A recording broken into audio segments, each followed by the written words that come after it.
ದಾವಣಗೆರೆ ದಕ್ಷಿಣ ಕ್ಷೇತ್ರದಲ್ಲಿ ಜೋರಾಗಿದೆ ಮತದ ಹಬ್ಬ. ಬೆಳಗ್ಗೆ 10 ಗಂಟೆಯ ಬಳಿಕ ಹೆಚ್ಚಾಗ್ತಾ ಇದ್ದಾರೆ ಮತದಾರರ ಸಂಖ್ಯೆ.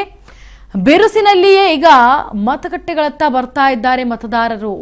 ಬೆಳಗ್ಗೆ 11 ಗಂಟೆವರೆಗೂ ಕೂಡ 22% ಮತದಾನ ಮಾಡೋದಕ್ಕೆ ಜನ ಮುಗಿಬಿತ್ತಿದ್ದಾರೆ ಅಂದ್ರೆ ತಪ್ಪಾಗಲಾರದು. ಯಾಕಂದ್ರೆ ಏನು ಬೆಳಗ್ಗೆ 7 ಗಂಟೆಯಿಂದ ಶುರುವಾದಂತಹ ಈ ಒಂದು ಮತದಾನ ಇತ್ತು, ಅದಕ್ಕೆ ಸಂಬಂಧಪಟ್ಟಂತೆ ದಾವಣಗೆರೆ ದಕ್ಷಿಣದಲ್ಲಿ ಎಲ್ಲೋ ಒಂದು ಕಡೆ ಕಮ್ಮಿ ಜನ ಬಂದು ಮತವನ್ನ ಹಾಕ್ತಾ ಇದ್ರು. ಅಂದ್ರೆ ಮತವನ್ನ ಹಾಕೋದಕ್ಕೆ ಹಿಂದೆ ಮುಂದೆ ನೋಡ್ತಾ ಇದ್ರು.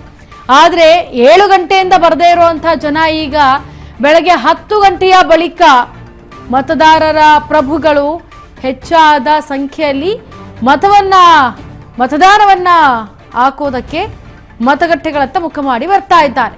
ದಾವಣಗೆರೆ ದಕ್ಷಿಣ ಕ್ಷೇತ್ರದಲ್ಲಿ ಜೋರಾಗಿ ನಡೀತಾ ಇದೆ ಈಗ ಮತದ ಹಬ್ಬ. ಬೆಳಗ್ಗೆ 10 ಗಂಟೆ ಆದ ನಂತರ ಹೆಚ್ಚಾಗಿದೆ ಮತದಾರರ ಸಂಖ್ಯೆ. ದಾವಣಗೆರೆ ದಕ್ಷಿಣ ಕ್ಷೇತ್ರದಲ್ಲಿ ಜೋರಾಗಿರುವಂತಹ ಮತದ ಹಬ್ಬದಲ್ಲಿ ಬೆಳಗ್ಗೆ 7 ಗಂಟೆಯಿಂದ ಶುರುವಾಗಿರೋದು. 7 ಗಂಟೆಯಲ್ಲಿ ಎಲ್ಲೋ ಹಿರಿಯರು ಮತ್ತೆ ಸ್ವಲ್ಪ ಏಟಾದವರು, ವಯಸ್ಸಾದವರು, ಈ ರೀತಿ ಆದವರು ಬಂದು ಅಲ್ಲಿ ಮತವನ್ನ ಚಲಾಯಿಸಿ ಹೋಗ್ತಾ ಇದ್ರು. ಆದ್ರೆ ಈಗ ಯಾರೂ ಕೂಡ ಇಲ್ಲಿವರೆಗೂ ಬಂದಿಲ್ವಲ್ಲ ಮತದಾನವನ್ನ ಮಾಡೋದಕ್ಕೆ ಅಂತ ಹೇಳಿ ಸ್ವಲ್ಪ ಆತಂಕ ಕೂಡ ದಾವಣಗೆರೆ ದಕ್ಷಿಣ ವಲಯದಲ್ಲಿ ಮೂಡಿತ್ತು.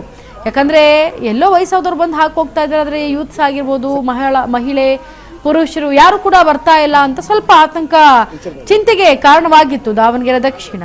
ಮತದಾನವನ್ನ ಮಾಡೋದಕ್ಕೆ ಯಾರು ಬರ್ತಾ ಇಲ್ಲ ಅಂತ ಹೇಳಿ. ಆದ್ರೆ